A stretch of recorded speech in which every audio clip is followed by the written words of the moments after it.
అందరికీ నమస్కారం. నేను మీ డాక్టర్ వరలక్ష్మి. చాలామంది నిద్దట్లో కాళ్ళు పిక్కలు పట్టేస్తున్నాయి, నొప్పి వస్తుంది, సడన్గా ఎక్కువగా నొప్పి వస్తుంది.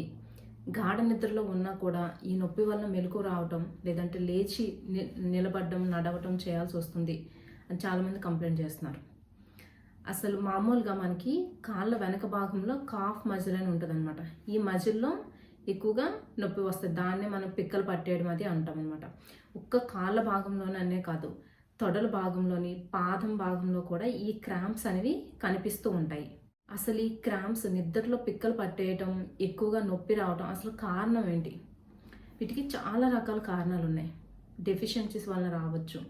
అంటే విటమిన్ B12 డెఫిషియన్సీ, లేదు అంటే పొటాషియము, మెగ్నీషియము, లవణాల శాతం మన శరీరంలో తగ్గిపోయినప్పుడు ఈ మజిల్ క్రాంప్స్ అనేవి వస్తాయి. అంతేకాకుండా మనం సరిపడా నీళ్లు తాగనప్పుడు ఏంటంటే, మామూలుగా చాలా మందిలో డీహైడ్రేట్ అయిపోతూ ఉంటారు అనమాట. ఎక్కువ ఎక్సర్సైజ్ చేయడం, లేదంటే వేడి వాతావరణంలో డీహైడ్రేట్ అయిపోవడం, నీటి శాతం తగ్గిపోవడం వల్ల ఈ మజిల్ క్రాంప్స్ అనేవి ఎక్కువగా కనిపిస్తాయి.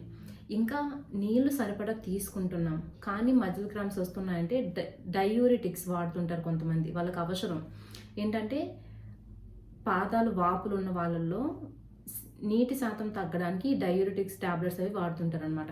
వాళ్ళలో ఈ మజిల్ క్రాంప్స్ మిగతా వాళ్ళతో పోలిస్తే వీళ్ళలో ఎక్కువగా కనిపిస్తాయి. ఇంకా ఈ మజిల్ క్రాంప్స్ కారణాల్లో ఒకటి ఏంటంటే, డయాబెటీస్ కానీ, ముందు నుండి డయాబెటీస్ ఉన్నవాళ్ళు, కిడ్నీ సమస్యలు ఉన్న వాళ్ళలో ఈ మజిల్ క్రాంప్స్ ఎక్కువ కనిపిస్తాయి. ఎందుకంటే డయాబెటీస్లో ఎక్కువ రోజులు డయాబెటీస్తో బాధపడుతున్నారు, లేదంటే డయాబెటీస్ అనేది కంట్రోల్లో లేదు అన్నప్పుడు ఏమవుతుందంటే డయాబెటిక్ న్యూరోపతి, పెరిఫెరల్ న్యూరోపతి అనేది వస్తుంది అనమాట. అంటే ఈ నరాలు అనేవి దెబ్బతింటాయి. ఈ నరాలు దెబ్బతినడం వలన కూడా ఈ మజిల్ క్రాంప్స్ అనేవి వస్తాయి. ఇక్కడ ఒక విషయం, మజిల్ క్రాంప్స్ వస్తున్నాయి, కాళ్ళు పిక్కలు పట్టేస్తున్నాయి అంటే కిడ్నీ సమస్యలో లేదంటే షుగర్ సమస్య ఉందని కాదు. ఏంటంటే ఆల్రెడీ కిడ్నీ సమస్యలు ఉన్నవాళ్ళు, లేదు షుగర్తో బాధపడుతున్న వాళ్ళలో ఇవి ఎక్కువ వచ్చే అవకాశం ఉంటుంది అంతే. సో ఈ మజిల్ క్రాంప్స్కి అయితే ఇంకా బ్లడ్ సప్లై సరిగా లేకపోయినా, మన శరీరం నుంచి, హార్ట్ నుంచి మనకి రక్త సరఫరా వస్తుంటుంది కదా, మంచి రక్తాన్ని సరఫరా చేసి రక్తనాళాల్లో ఏమైనా ఇబ్బందులు ఉన్నా, కొవ్వుగడ్డలు ఏమైనా ఉన్నా, రక్త సరఫరా సరిగా లేనప్పుడు కూడా ఈ మజిల్ క్రాంప్స్ అనేవి కనిపిస్తూ ఉంటాయి. సో డెఫిషియన్సీస్ వల్ల రావచ్చు, డీహైడ్రేషన్ వల్ల రావచ్చు, రక్త సరఫరా సరిగా లేకపోవడం. ఇంకా ముఖ్యంగా ఎక్కువ మందిలో కనిపించేదైతే ఏజ్, వయసు పైబడిన వాళ్ళలో, అంటే 50 ఏళ్ళు 60 ఏళ్ళు దాటుతున్న వాళ్ళల్లో ఈ మజిల్ క్రాంప్స్ అనేవి ఎక్కువగా కనిపిస్తాయి మామూలు వాళ్ళతో పోలిస్తాయి. ఎందుకంటే ఏజ్ పెరుగుతున్న కొద్దీ టెండాన్స్ అనేవి చిన్నగా అయిపోతాయి. అసలు టెండాన్స్ అంటే ఏంటి? కండరాలు ఏవైతే ఉంటాయి, మజిల్స్ ఏవైతే ఉంటాయి, అవి బోన్కి అతుక్కోవాలన్నమాట.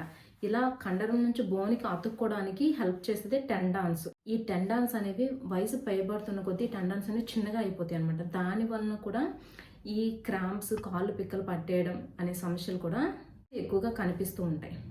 టీనేజ్లో, మిడిల్ ఏజ్ వాళ్ళలో అయితే ఎక్కువ సెడెంటరీ లైఫ్, ఎక్కువ టైం కూర్చొని పనిచేయాల్సి వస్తుంది. లేదు అంటే వాళ్ళు నార్మల్గా ఉన్న లైఫ్ స్టైల్ నుంచి ఏదైనా కొత్తగా చేంజ్ వచ్చినప్పుడు, అంటే నార్మల్గా ఉన్నారు, సడన్గా అంటే ఎక్కువ ఇంటెన్స్తో ఎక్కువ ఎక్సర్సైజ్ చేసిన, లేదు అంటే జిమ్లో జాయిన్ అయ్యారు, జిమ్లో జాయిన్ అయిన స్టార్టింగ్లో కూడా ఈ మజిల్ క్రాంప్స్ అనేవి కామన్గా కనిపిస్తూ ఉంటాయి. సో ఈ మజిల్ క్రాంప్స్ నుంచి బయటపడడానికి ఏం చేయాలి? ఇప్పుడు చెప్తున్న వాటిలో నీరు సరిపడా తీసుకోవాలి. నీరు సరిపడా తీసుకోవడం వల్ల ఈ డీహైడ్రేషన్ సమస్య నుంచి బయటపడతాము. బ్లడ్ సప్లై కూడా బాగుంటుంది. దానివల్ల ఈ మజిల్ క్రాంప్స్ అవి తగ్గుతాయి అన్నమాట. ఇంకా డెఫిషియన్సీస్ ఏమైనా ఉన్నాయేమో చూసుకోవాలి. విటమిన్ B12 ఎక్కువగా ఉన్న ఆహార పదార్థాలు, మెగ్నీషియం, పొటాషియం ఎక్కువగా ఉండే ఆహార పదార్థాలు తీసుకోవాలి. నట్స్, యాపిల్, అరటిపండు, గుమ్మడికాయ, పాలకూర, ఇంకా టమోటో, క్యారెట్, బంగాళదుంపలు ఇవి ఎక్కువగా తీసుకోవడం వల్ల ఏంటంటే ఈ మినరల్స్ డెఫిషియన్సీ, పొటాషియం ఇంకా మెగ్నీషియం డెఫిషియన్సీస్ లోపాలు ఏమైనా ఉంటే సవరించుకోవచ్చు మనం. దానివల్ల కూడా ఈ కాళ్ళు పిక్కల సమస్య నుంచి బయటపడవచ్చు. అంతేకాకుండా ముఖ్యంగా ఎక్సర్సైజెస్, అంటే మనం కూర్చున్నప్పుడు కానీ, నిల్చున్నప్పుడు కానీ ఈజీగా చేయగలిగే ఎక్సర్సైజెస్. మనం కాళ్ళు వేళ్ళ మీద నిల్చోవడం, కాలు వేలు సపోర్ట్ తీసుకొని కాలు వేలు మీద నిల్చొని ఒక 10 నెంబర్స్ లెక్క పెట్టండి. తర్వాత నార్మల్గా నిల్చోండి. తర్వాత మళ్ళీ సపోర్ట్ తీసుకొని కాలు వేలు మీద నిల్చొని ఒక 10 నెంబర్స్ లెక్క పెట్టడం. ఇంకా కాళ్ళ పాదాన్ని కొంచెం కిందికి పైకి కదుపుతూ ఉండడం, అంటే కిందికి కదపడం, ప్లాంటర్ ఫ్లెక్షన్ అంటాం అనమాట దాన్ని. ఇంకా పైకి డోర్సీ ఫ్లెక్షన్, పాదాన్ని కిందికి పైకి మూవ్ చేస్తూ ఉండడం, ఇలాంటి ఎక్సర్సైజెస్ చేయడం. ఇంకా ఏంటంటే కాళ్ళని మడమల మీద నిల్చోవడం, మడమల మీద నిల్చొని నడవటానికి ట్రై చేయడం. కాళ్ళని మడమల మీద నిల్చున్నప్పుడు ఏమవుతుందంటే ఈ కాఫ్ మజిల్స్లో ఉండే టెండాన్స్ మజిల్స్ మీద ప్రెజర్ పడుతుంది, అవి స్ట్రెచ్ అవుతాయి అన్నమాట. ఈ స్ట్రెచ్చింగ్ ఎక్సర్సైజెస్ వలన మనం ఈ పిక్కలు పట్టేయడం ఈ సమస్య నుంచి బయటపడవచ్చు అనమాట. కాళ్ళు పాదాలు ఇంకా మజిల్ స్ట్రెచ్ అయ్యే ఎక్సర్సైజెస్ అనేవి మనం చేయాలి.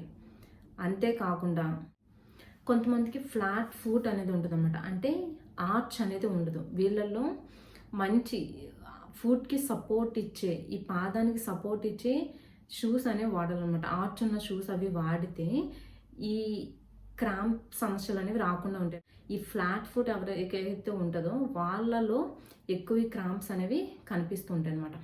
సో ఈ కాళ్ళు పిక్కలు పట్టేయడం లాంటి సమస్యల నుంచి బయటపడడానికి స్ట్రెచ్చింగ్ ఎక్సర్సైజ్ చేయడం, మంచిగా సరిపడా వాటర్ తీసుకోవడం, పొటాషియం, మెగ్నీషియం, విటమిన్ B12 ఎక్కువగా ఉన్న ఆహార పదార్థాలను తీసుకోవడం వల్ల ఈ క్రాంప్స్ నుంచి మనం బయటపడవచ్చు.